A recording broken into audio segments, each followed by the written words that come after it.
राज्य निवडणूक आयोगाने स्थानिक स्वराज्य संस्थांच्या निवडणुकीच्या पार्श्वभूमीवर जिल्हा प्रशासन आणि राज्य सरकारकडून आढावा घेतला आहे। राज्य सरकारने आवश्यक मनुष्यबळ उपलब्ध करून दिले आहे। राज्य निवडणूक आयोगाने स्थानिक स्वराज्य संस्थांच्या निवडणुका 2 टप्प्यात घेण्याची तयारी केली आहे। पहिल्या टप्प्यात जिल्हा परिषद, पंचायत समिती आणि नगर परिषदा, नगरपंचायतीच्या निवडणुका होतील।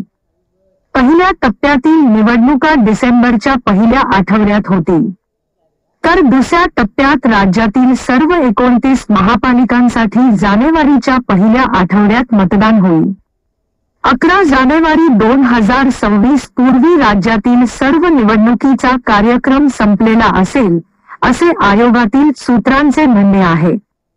पहिला टप्पा संभाव्य 6 नोव्हेंबरला निवडणुकीची घोषणा, 3 डिसेंबरला नगर परिषद, नगर पंचायत मतदान, 9 डिसेंबरला जिल्हा परिषद, पंचायत समिती मतदान, 11 डिसेंबरला दोन्ही निवडणुकीची मतमोजणी।